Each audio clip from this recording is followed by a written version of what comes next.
ہے جس عورت سے آپ کی شادی ہوئی تھی وہ بڑی خطرناک عورت تھی اور آپ نے ڈر کے مارے اسے طلاق دے دی تھی۔ ایک نوجوان نے درخت کے نیچے کرسی پر بیٹھے ایک خاموش بوڑھے انسان سے سوال کیا۔ اللہ بخشے، اسے بہت اچھی عورت تھی۔ بنا ناراض ہوئے، بغیر غصہ کیے بابا جی کی طرف سے ایک مطمئن جواب آیا۔ ایک نوجوان نے ذرا اونچی آواز میں کہا، لیکن بابا جی، لوگ کہتے ہیں وہ بڑی خطرناک عورت تھی۔ بابا جی کچھ دیر خاموش رہے، پھر کہنے لگے، کہتے تو ٹھیک ہیں، وہ واقعی بہت خطرناک عورت تھی اور حقیقتاً میں نے ڈر کے مارے اسے طلاق دے دی تھی۔ یہ بات تو مردانگی کے خلاف ہے، عورت سے ڈرنا کہاں کی بہادری ہے۔ نوجوان جوشیلے انداز میں بولا، میں عورت سے نہیں ڈرتا تھا، میں تو اس سے ڈرتا تھا جس تک اس کی رسائی تھی۔ پرسکون جواب۔ جوانوں نے حیرت سے ایک دوسرے کو دیکھا۔ ایسی عورتوں کو تو جہنم میں ہونا چاہیے، لا حول ولا قوہ، کہاں آپ جیسا شریف النفس آدمی، کہاں وہ عورت۔ اچھا کیا چھوڑ دیا۔ نوجوان کے لیے لہجے میں غصہ تھا۔ بوڑھے کی متجسس زندگی کا پٹارہ کھل کر سامنے آ گیا تھا۔ تجسس ختم ہوا، اب سب باری باری منتشر ہونے لگے۔ جانے والوں نے عنوان پڑھ لیا تھا، کہانی خود بنانی تھی۔ جو رہ گئے تھے وہ وہی تھے جو اصل کہانی جاننا چاہتے تھے۔ میں بھی ایسا ہی سوچتا تھا کہ اسے جہنم میں ہی ہونا چاہیے تھا، تب ہی میں نے اسے جہنم جیسی زندگی دی تھی۔ بوڑھی آنکھوں میں اضطراب اتر آیا۔ یہ تب کی بات ہے جب میں سرکاری ملازم ہوا کرتا تھا، 1 روپیہ ماہوار تنخواہ تھی میری ماں چاہتی تھی کہ میری شادی ہو جائے، رشتہ ڈھونڈا گیا۔ ایک مونگ پھلی فروش کی بیٹی میری ماں کو پسند آئی، سلیقہ مند، خوبصورت اور ایک خاموش طبیعت۔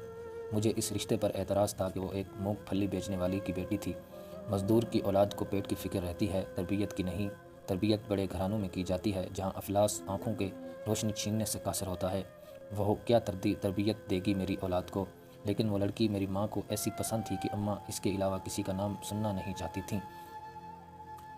پھر وہ بیاہ کر میرے گھر آ گئیں۔ رخصتی کے وقت اس کے باپ نے مجھے کہا، میری بیٹی سیدھی سادھی ہے، اسے دنیا داری کا کوئی خاص پتہ نہیں، اگر کہیں کوئی چوک ہو جائے تو معاف کر دینا، یوں بڑے دل والی اپنے سائیں کو خوش رکھے گی۔ وہ بالکل ویسی ہی تھی جیسی میری ماں نے بتایا تھا، سلیقہ مند، سگڑ اور تابع دار۔ باہر دوستوں کے ساتھ میری صحبت کوئی اچھی نہیں تھی۔ ملازمت کے اوقات میں کہاں کھانا گھر سے باہر کھاتا، دوستوں میں بیٹھا رات تک محفل چلتی، پھر گھر جاتا۔ وہ کیا کھاتی، کیا پیتی، کس حال میں رہتی تھی، مجھے کوئی پرواہ نہیں تھی۔ انہی دنوں میری ماں بھی دنیا سے رخصت ہو گئی تھیں۔ ایک روز میں جوئے میں بھاری رقم ہار کے جب تھکا ہارا گھر آیا تو کہنے لگی، آپ تو کھانا باہر کھا لیتے ہیں، مجھے بھوک لگتی ہے، ہو سکے تو ایک ہی بار مجھے مہینے کا راشن ڈلوا دیا کیجیے، روز روز بازار سے خریداری کی صحبت نہ اٹھانی پڑے گی۔ کیا اس مونگ پھلی بیچنے والی کی بیٹی کی اتنی اوقات کے مجھے مطالبہ کر سکے؟ مجھے طیش آ گیا۔ ہونا تم کسی بہت بڑے باپ کی بیٹی کہ تمہیں پورے مہینے کا راشن اور خرچ چاہیے، اپنی اوقات دیکھی؟ غصے میں آ کر اس پر ہاتھ اٹھا لیا، مغلظات بھی بکیں۔ میں یہ نہیں سوچ سکا کہ آخر اسے زندہ رہنے کے لیے روٹی تو ہر حال میں چاہیے تھی۔ وہ جسمانی اعتبار سے کافی کمزور تھی، مار برداشت نہیں کر سکتی تھیں، پیشانی تھی۔ کیا وہ 2 دن تک بستر پر پڑی رہی، مجھے اس کی بھی کوئی پرواہ نہیں تھی۔ پھر اس نے گھر میں ہی سینہ پرونا شروع کر دیا، ہاتھ کا ہنر اس کے کام آیا، یوں اس کی روٹی کا انتظام ہو گیا اور میں یہ سوچ کر پہلے سے بھی بے پرواہ ہو گیا۔ ایک روز ایک ہمسائے نے مجھے روک کر کہا، دن میں جب آپ گھر نہیں ہوتے تو آپ کے گھر سے باتوں کی آوازیں آتی ہیں، میرے سوا میری غیر موجودگی میں کون آتا تھا جس سے وہ اتنی آواز میں باتیں کرتی تھی؟ غصہ حد سے بڑھا، بس نہ چلتا تھا کہ اسے جان سے مار دوں، لیکن میں بس ایک موقع کی تلاش میں تھا۔ ایک رات پچھلے پہر کسی کے بولنے کی آواز پر میری آنکھ کھلی۔ رات میں سین میں پڑی ہر شے بالکل واضح طور پر دکھائی دیتی تھی۔ میں اٹھ کر دروازے تک آیا، اب آواز زیادہ واضح تھی۔ وہ کہہ رہی تھی، سائیں صبح ایک روٹی کے لیے آٹا گھر میں موجود ہے، وہ ایک روٹی کھا کر چلا جائے گا، یہ سوچے بنا کہ میں سارا دن بھوکھی رہوں گی۔ میری روٹی جب تک تیرے ذمہ تھی تو عزت سے ملتی تھی، جب تو نے اپنے نائب کے ہاتھ دی تو روٹی کے ساتھ بے عزتی اور اذیت بھی ملنے لگی۔ مجھے اب روٹی تو ہی دے، تیرا بنایا نائب تو خائن نکلا۔ وہ میری شکایت کر رہی تھی، لیکن کسی سے کون تھا جو اسے روٹی دیتا تھا؟ مجھ سے ہی پہلے۔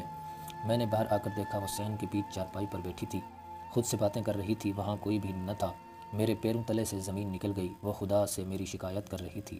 وہ اس لمحے مجھے کوئی اور ہی مخلوق لگی۔ وہ بہت کم بولتی تھی لیکن وہ کسی کے ساتھ اتنا بولتی تھی۔ آج مجھے سمجھ آیا، وہ تو بہت بڑے باپ کی بیٹی تھی، کیسی عورت تھی جو افلاس کے ہوتے ہوئے بھی خدا شناس تھی۔ میرا جسم خوف سے کانپ رہا تھا۔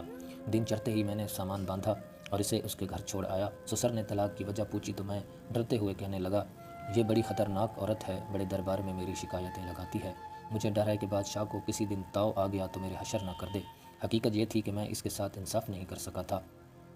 اس کا باپ گھر کے دہلیز پر کھڑا تھا، میرے پلٹنے پر کہنے لگا، میں نے تمہیں کہا بھی تھا کہ اسے دنیا داری نہیں آتی، وہ تو بس سائیں کو خوش رکھنا جانتی ہے۔ اس کی مراد خدا سے تھی اور میں خود کو سمجھا تھا۔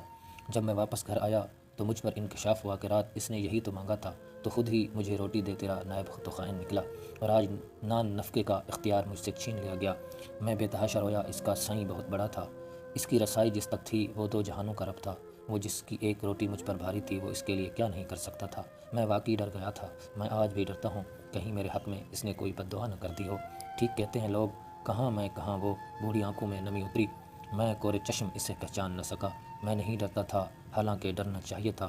اس کے سائیں نے تو پہلے ہی کہہ دیا تھا کہ عورتوں کے معاملے میں خدا سے ڈرو۔ والسلام۔